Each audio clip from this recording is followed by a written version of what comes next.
मंगळवारी 45 मुलांपैकी 5/9 मुले हजर होती, तर एकूण किती मुले गैरहजर होती? बघा, एकूण मुलं जे आहेत हे किती आहेत रे? एकूण मुलं हे 45 आहेत.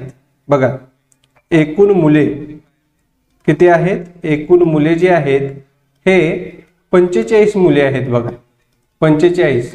आणि या 45 मुलांपैकी 5/9 मुले हे काय आहेत रे? हजर आहेत.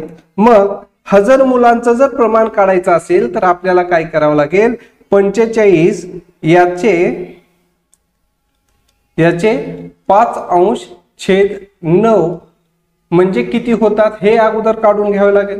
मग 45 गुणिले 5/9, 45 या संख्येला 9ने जर आपण भाग घातला, बघा 9 1 9, 9 5 45 म्हणजे या ठिकाणी 5 आलेला आहे मित्रांनो. 5 गुणिले 5 हे आलेलं आहे. मग 5 5 आले. मग 25 मुलं हे हजर होती. मग बघा या ठिकाणी 45 मुलांपैकी जर 25 मुलं हजर होती म्हणजेच आपण काय केलं? एकूण मुलांमधून जे हजर मुलं होती ती काय केली? वजा केली. मग राहिली किती? तर बघा 5 मधून 5 गेली, 0 राहिले. आणि या 4 मधून हे 2 गेले, खाली उरले 2, म्हणजे 20 मुलं हे काय झालेले आहेत मित्रांनो? या ठिकाणी गैरहजर होती. आणि 20 हा पर्याय कुठं आहे? तर पर्याय क्रमांक बी या ठिकाणी आहे. आता हेच उदाहरण अजून दुसऱ्या प्रकारे आपल्याला काढता येईल. तर बघा या ठिकाणी काय आहे रे? 5/9 किती आहे? 5/9 आहे. मग बघा मित्रांनो, 5/9 याचा अर्थ काय होतो? तर एकूण 9 भागापैकी किती भाग रे? 5 भाग. किती भाग? 5 भाग. मग आता या ठिकाणी बघा, जर 9 पैकी 5 गेला मग किती राहिले रे? 4 राहिला. म्हणजे गैरहजर मुलं हे किती असणार आहेत? 4/9 हे गैरहजर मुलं राहणार आहेत. आणि जर आपण 45 गुणिले 4/9 म्हणजेच गैरहजर मुलं हे जर काढली तर बघा 9 5 45 आणि 5 गुणिले 4 म्हणजेच 5 20 मुलं हे या ठिकाणी राहिली. अशा 2 प्रकारे हे उदाहरण आपल्याला काय करता येणार आहे? सोडवता येणार आहे मित्रांनो. मंगेशने मार्केटमधून काही आंबे घेतलेले आहेत व त्यापैकी 2/5 भाग खाऊन टाकले तर किती आंबे शिल्लक राहतील? आता एक गोष्ट याच्यासाठी आपण काय करूया? एक उदाहरण या ठिकाणी समजून घेऊया. जशा शेताचे आपण काय केले? 5 भाग केले. बघा 1 2 3 4 आणि 5 भाग केले. मग त्याच प्रकारे या ठिकाणी काय सांगितलेलं आहे? 2/5 म्हणजे या 5 भागापैकी हे 2 भाग जे आहेत हे काय केलेलं आहे रे? हे आंबे काय केलेले आहेत? मंगेशने काही आंबे घेतलेले आहेत. जसं की 5 भाग, हे पूर्ण 5 भाग म्हणजे काही आंबे झाले. त्यापैकी 2/5 भाग म्हणजे 2 भाग त्यानं काय केलेले आहेत? खाऊन टाकले. तर किती आंबे शिल्लक राहिले? मग या ठिकाणी किती भाग राहिलेले? 1 2 आणि 3 भाग राहिले मित्रांनो. म्हणून या ठिकाणी 3 घेतलं. आणि एकूण भाग किती आहेत? तर 5 आहेत. मग 3/5 हा पूर्णांक कुठं दिसतोय? तर हा पूर्णांक आपल्याला पर्याय क्रमांक सी या ठिकाणी दिसत आहे. अगदी सोपं आहे. आता या ठिकाणी 2/5 केलेला आहे मित्रांनो. 2/5 याचा अर्थ काय होतो रे? की 5 भागापैकी 2 भाग घेतलेले आहेत. मग या 5 भागामधून जर वरचे 2 भाग वजा केले तर खाली किती राहतात? 3 राहतात. मग 3 त्याच्या खाली 5 लिहिलं म्हणजे 3/5 भाग हा काय राहणार आहे? आपला शिल्लक राहणार आहे मित्रांनो. अगदी सोपं आहे. 15/4 वजा चिन्ह बरोबर 5/4 तर चिन्हाच्या जागी कोणता अपूर्णांक येईल? आता हा अपूर्णांक जर लिहिला तर बघा कसा येतो? 15/4 वजा हे चिन्ह आहे बरोबर 5/4, तर या चिन्हाच्या जागी कोणता अपूर्णांक येणार आहे? अगदी सोपं आहे मित्रांनो. आता या ठिकाणी काय आहे रे, वजा केलेला आहे 15/4 मधून या चिन्हाच्या ठिकाणी जो अपूर्णांक दिलेला आहे तो काय केलेला आहे, वजा केलेला आहे, आणि याच्यामधून हे वजा केल्यानंतर 5/4 हे या ठिकाणी काय होतात, राहणार आहेत. आता एक लक्षात घ्या, या 15 मधून काय वजा केल्यानंतर 5 राहणार आहे रे, तर बघा 15 मधून, किंवा आपल्याला काय करता येईल, 15, आता हा जो अपूर्णांक आहे 15/4 जो आहे याच्यामधून हा 5/4 हा सुद्धा वजा करता येईल. बघा हा वजा केल्यानंतर आपल्याला याचं जो अपूर्णांक आहे हा अपूर्णांक या ठिकाणी मिळणार आहे. मग या ठिकाणी बघा 15 मधून 5 गेले, खाली किती उरले, 10, आणि दोन्ही छेद हा सारखा आहे, समछेद आहे, म्हणून या ठिकाणी 4, म्हणजे 15/4 वजा जे चिन्ह आहे या चिन्हाच्या ठिकाणी 10/4 हा पूर्णांक येणार आहे. म्हणजे छेद 4 हा जो अपूर्णांक आहे हा कुठं आहे, तर बघा हा अपूर्णांक पर्याय क्रमांक ए या ठिकाणी आहे. याच्या पुढचं एक उदाहरण आपण पाहूयात. एका संख्येचा 5/8 भाग बरोबर 75 आहे, तर त्याच संख्येचा 3/2 भाग आहे.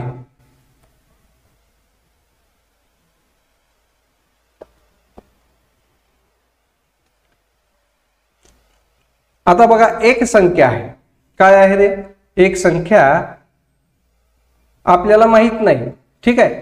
मग ही संख्या कोणती आहे, समजा ही संख्या आपण काय करू, x मानूयात, x मानूयात, ठीक आहे. मग x या संख्येचा 5/8 भाग बरोबर 75 होतो. मग आपण हे कशा प्रकारे लिहितो, तर बघा x गुणिले 5/8 बरोबर 75 हे लिहितो. आता हे उदाहरण सोडवल्यानंतर आपल्याला काय होईल, तर x याची किंमत निघेल, x म्हणजे ती संख्या निघेल, ठीक आहे. मग आता काय करूयात, x एका ठिकाणी घेऊयात, या ठिकाणी बरोबर, त्यानंतर हे 75 जशास तसं. आता या ठिकाणी छेदस्थानी जे 8 आहे हे कुठं जाणार आहे, अंशस्थानी जाणार आहे, आणि अंश जो आहे तो छेदस्थानी येणार आहे. बरोबर चिन्हाच्या पुढे गेल्यानंतर काय होतो, अंश जो आहे तो छेदस्थानी येतो आणि छेद जो आहे तो अंशस्थानी येत असतो मित्रांनो. आता बघा, म्हणून या ठिकाणी काय करायचं, x आहे, x बरोबर, आता या ठिकाणी काय करू, 5×1 5, त्यानंतर 5×1 5 झालं, त्याच्यानंतर किती उरले रे, 2 उरले, 5×5 25, म्हणजे 15 गुणिले 8 या ठिकाणी राहिलेला आहे. मग आता 15×8 8×45 ला 0 हातचे आलेले आहेत 4, 8×1 8, 8×4 12, म्हणजे x म्हणजे ती संख्या जी आहे ही किती आलेली आहे मित्रांनो, ही आलेली आहे 120 आहे. आणि 120 या संख्येचा 5/8 भाग म्हणजे किती होतो, तो होतो 75.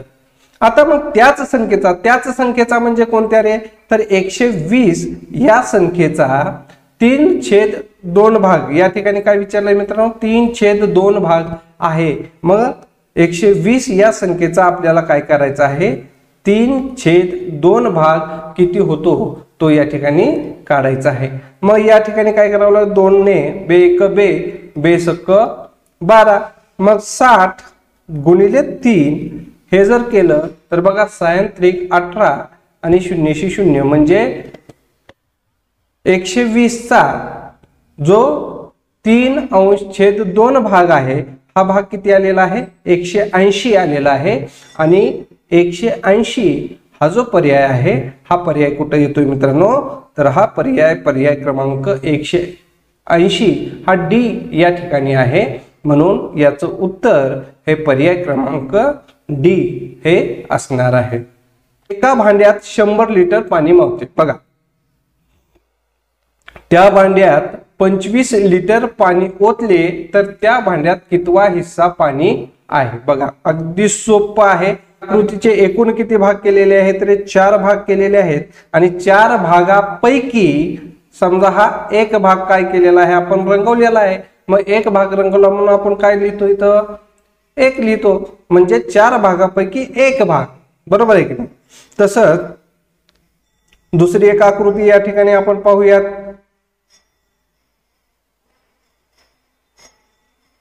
आता हा एक भाग आहे समजा, ठीक आहे, आणि या आकृतीचे एकूण किती भाग केलेले आहेत रे बघा 1 2 3 4 5 आणि 6 भाग केलेले आहेत।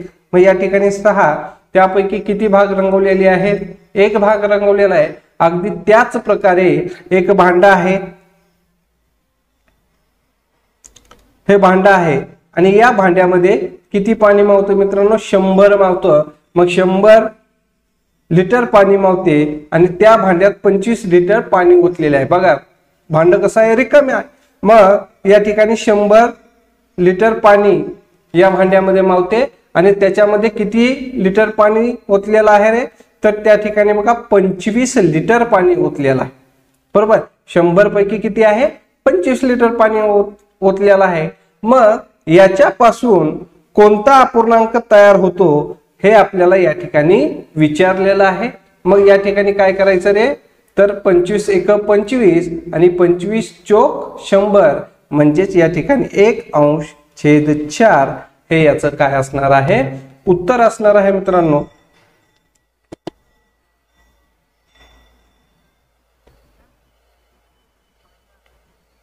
कितवा हिस्सा पाणी मावतोय, मग आता एक लक्षात घ्या 1/4 याचाच भाग काय रे पाव हिस्सा, याचाच भाग काय आपण पाव हिस्सा, आपण अर्धा पाव पाऊण 1 ही संकल्पना आपली स्पष्ट झालेली आहे। मग पाव म्हणल्यानंतर आपण कसं लिहितो, पाव म्हणल्यानंतर बघा या ठिकाणी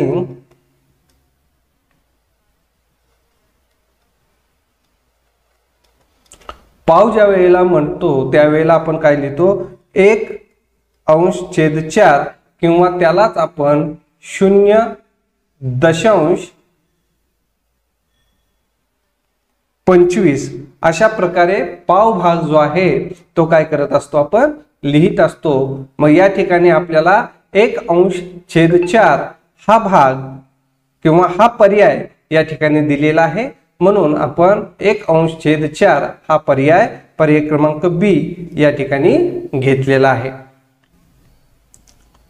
सोनम जवळ 10 डझन वह्या आहेत, त्यापैकी 1/2 किंवा 1/2 पट वह्या तिने भावाला दिल्या व 1/5 पट वह्या मैत्रिणीला दिलेल्या आहेत, तर तिच्याजवळ किती वह्या शिल्लक राहिल्या। अगदी सोपं उदाहरण आहे मित्रांनो। बघा आता सोनम जवळ किती वह्या आहेत रे या ठिकाणी लिहून घेऊयात। सोनम जवळ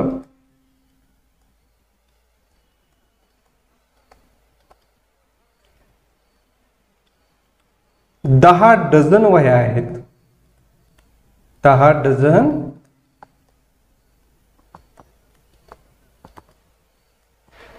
वह्या आहेत। आता एक लक्षात घ्या मित्रांनो 10 डझन वह्या काय आहे रे 10 डझन वह्या आहेत। मग 10 डझन म्हणजे किती वह्या झाल्या रे 10 डझन म्हणजे किती वह्या। आता आपल्याला माहित आहे की 1 डझन म्हणजे 12 वह्या, मग 10 डझन याचा अर्थ 10 गुणिले 12 जर केलं तर किती वह्या झाल्या रे 120 वह्या झालेल्या आहेत। किती वह्या झालेल्या आहेत 120 वह्या झालेल्या आहेत। मग आता बघा या ठिकाणी आपल्याला हे उदाहरण सुद्धा 2 प्रकारे सोडवता येतं मित्रांनो। ते कसं सोडवायचं तर या ठिकाणी काय केलेलं आहे तिनं तिच्या भावाला किती वह्या दिलेल्या आहेत 1 बघा तिच्या भावाला किती वह्या दिलेल्या आहेत 1/2 वह्या तिच्या भावाला दिलेल्या आहेत आणि 1/5 पट वह्या मैत्रिणीला दिलेल्या आहेत। मग या ठिकाणी अधिक 1/5 वह्या ह्या काय केलेल्या आहेत तिच्या मैत्रिणीला दिलेल्या आहेत। ती काय करायची आहे रे बेरीज करायची आहे। मग या ठिकाणी 2 आणि 5 यांचा गुणाकार केला 5 दोन्ही 10 झालेला आहे. त्याच्यानंतर 5 एक 5 आणि बे एक बे, मग 5 आणि 2 यांची परत बेरीज करायची, ती झाली 7. याचा अर्थ काय झाला रे? बघा 10 भागापैकी 7 भाग वह्या ह्या काय केलेल्या आहेत? सोनमने भावाला आणि मैत्रिणीला दिलेले आहेत. मग आता तिच्याकडं या 10 भागापैकी, मग बघा 10 भागापैकी 7 वह्या गेलेल्या आहेत, 7 भाग वह्या गेलेले आहेत. मग किती भाग राहिले? 3 भाग राहिले. मग 3 भाग हे कसे राहिले? तर 3/10 वह्या या तिच्याकडं शिल्लक राहिलेल्या आहेत मित्रांनो. मग ह्या वह्या काढत असताना आपण 120 च्या 3/10 पट म्हणजे किती वह्या, अशा प्रकारे या वह्या आपण काय करणार आहोत? काढणार आहोत. मग या ठिकाणी बघा 10 एक 10 आणि 10 12 120. ठीक आहे. मग आता या ठिकाणी काय राहिले रे? 12 गुणिले 3 राहिलं, 12 गुणिले 3. मग 12 त्रिक किती आलं मित्रांनो? या ठिकाणी 36 हे आलेलं आहे. वह्या आहेत रे? 120 वह्या आहेत. मग या 120 पैकी त्यानं 1/2 पट वह्या कुणाला दिलेल्या आहेत? भावाला दिलेले आहेत. म्हणून या ठिकाणी आपण भावाला दिलेल्या वह्या काढू. भावाला दिलेल्या वह्या, भावाला दिलेल्या वह्या. वह्या बरोबर किती होतात रे? बघा 120 च्या 1/2. ठीक आहे. मग आता बघा बे एक बे, बे सक्क 12. मग या ठिकाणी किती आलं रे? या ठिकाणी 60 आलं. मग 60 गुणिले 1 म्हणजेच 60 वह्या या तिने कुणाला दिलेल्या आहेत मित्रांनो? त्या तिने भावाला दिलेल्या आहेत. आता मैत्रिणीला दिलेल्या वह्या काढूयात. बघा मैत्रिणीला दिलेल्या वह्या, दिलेल्या वह्या किती आहेत रे? 120 पैकी 1/5 एवढ्या पट वह्या कुणाला दिलेल्या आहेत? मैत्रिणीला दिलेल्या आहेत. मग या ठिकाणी 5 ने 5 एक 5, 5 दोन्ही 10 झालं. त्यानंतर 5 चोक 20 म्हणजेच या ठिकाणी किती झाले रे? 24 वह्या या मैत्रिणीला दिलेल्या आहेत. आता 60 आणि 24 म्हणजे या दोघांची जर बेरीज केली तर एकूण दिलेल्या वह्या किती आहेत हे आपल्याला समजणार आहे मित्रांनो. मग बघा या ठिकाणी हे 60 आहेत भावाच्या वह्या आणि मैत्रिणीला दिल्या 24 वह्या. दोन्ही मिळून वह्या किती झालेल्या आहेत रे? या झालेल्या आहेत 84 वह्या या काय केलेल्या आहेत? तिने दिलेल्या आहेत. बघा दिलेल्या आहेत. तिच्याकडे एकूण ज्या वह्या आहेत हे किती आहेत? 120 वह्या आहेत आणि त्याच्यापैकी 84 वह्या ज्या आहेत या तिने दिलेल्या आहेत. दिलेल्या आहेत म्हणजेच त्या वजा कराव्या लागतील. मग बघा 10 मधून 4 गेले, खाली उरले 6. त्याच्यानंतर 11 मधून 8 गेले, खाली उरले 3. म्हणजे 36 वह्या या तिच्याकडे काय आहेत? शिल्लक आहेत. तर अशा दोन्ही पद्धतीने आपण हे उदाहरण काय करू शकतो? या ठिकाणी सोडवू शकतो मित्रांनो.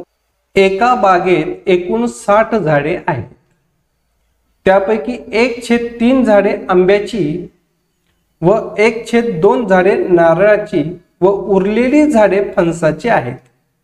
तर बागेत फणसाची झाडे किती आहेत? बघा बाग आहे आणि या बागेमध्ये काय आहेत? काही झाडे हे कशाची आहेत?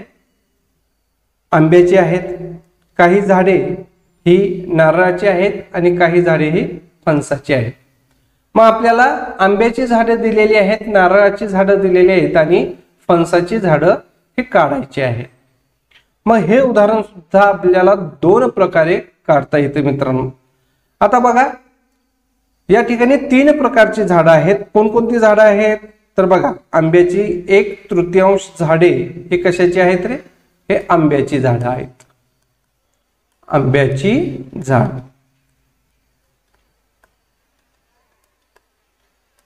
झाड. त्याच्यानंतर 1/2 जे झाडं आहेत हे कशाची आहेत रे? हे नारळाची आहेत. हे नारळाची झाडं आहेत.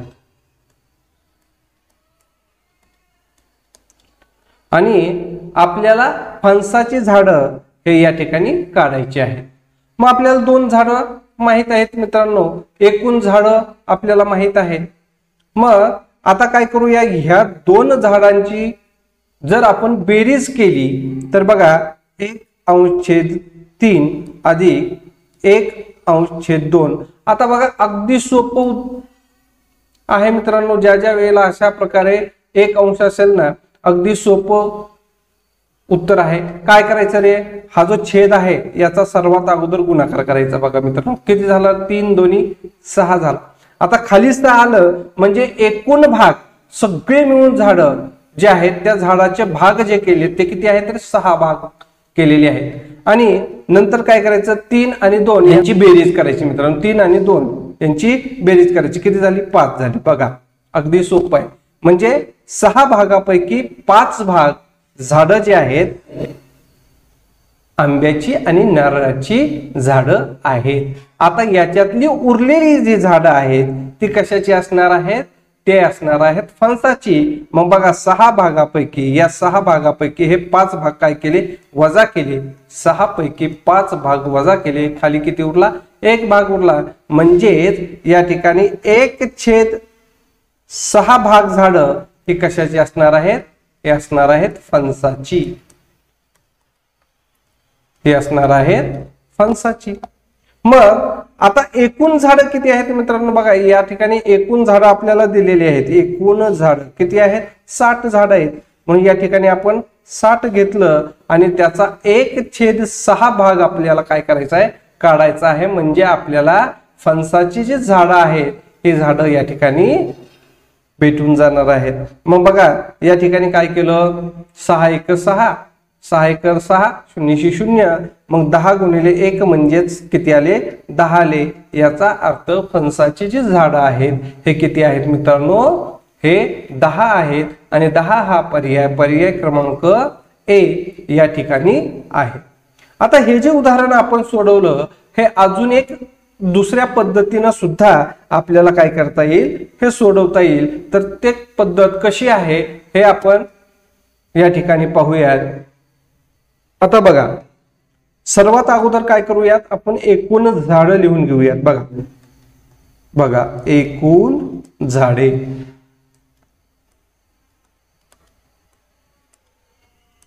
बरोबर किती आहेत, 60 आहेत.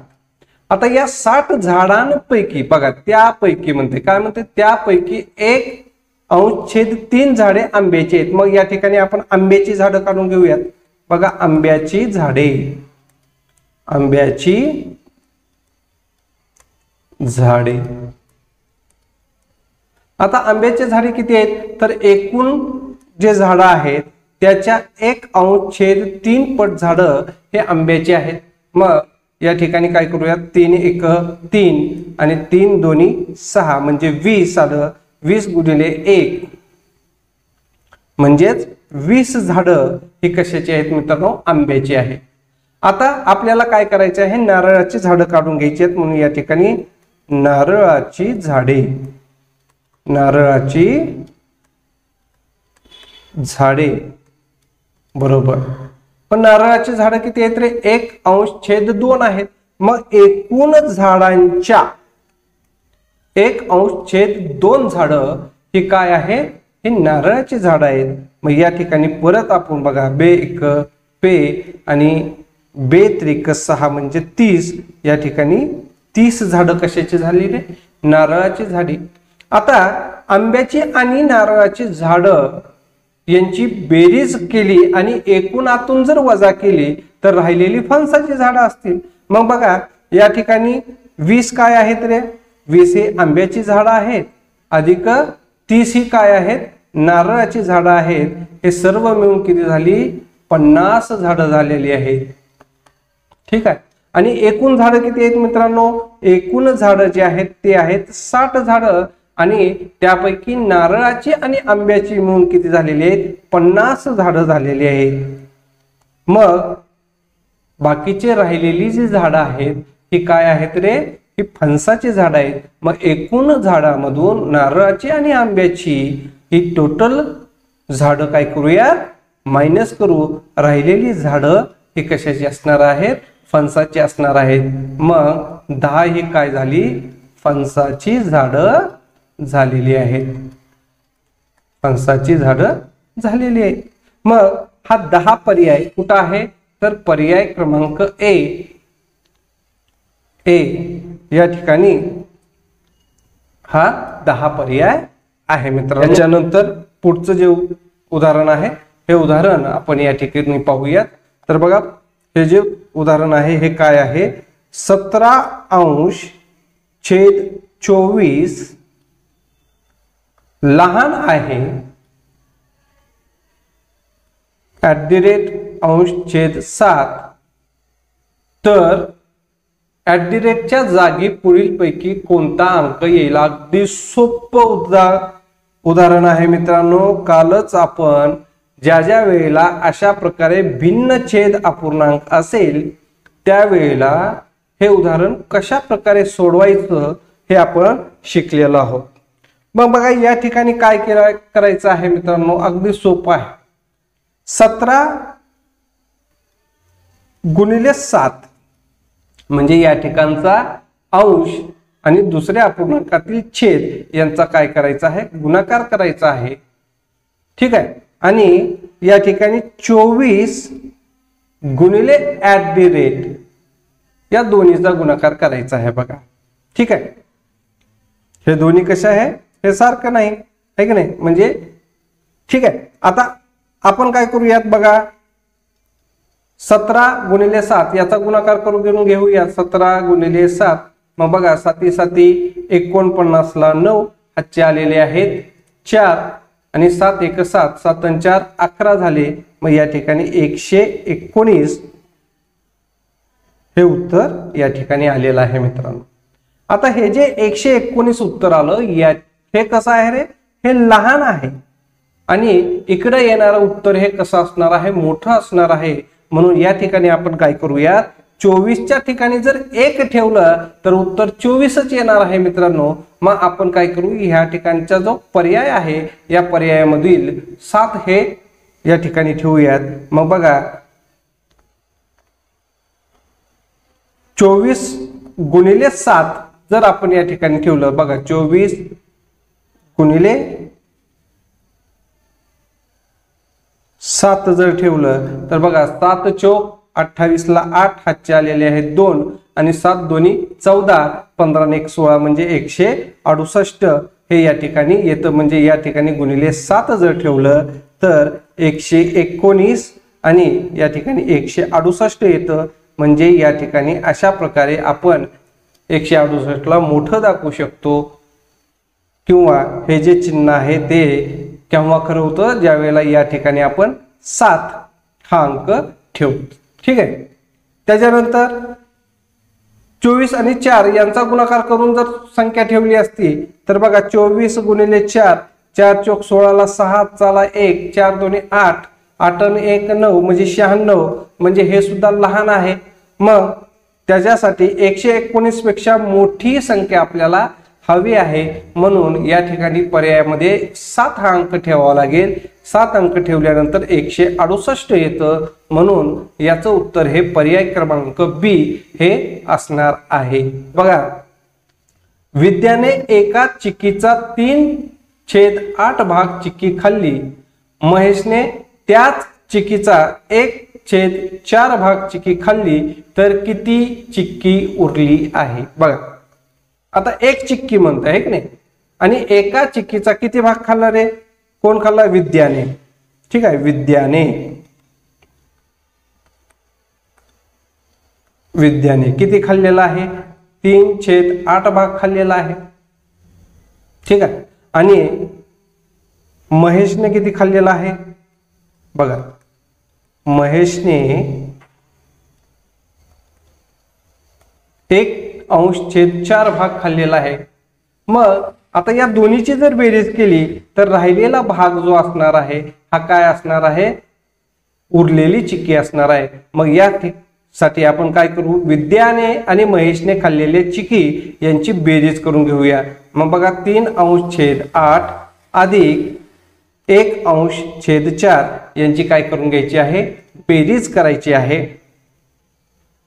मग बेरीज करत असताना आता या ठिकाणी बघा मित्रांनो, आपल्याला काय करावं लागेल, सर्वात अगोदर छेद जो आहे हा समान करून घ्यावा लागेल. मग या ठिकाणी 4च्या पटीमध्ये 8 आहे, मग 8 जशास तसं ठेवायचं. मग हा पूर्णांक आपण जशास तसा ठेवला अधिक 1/4.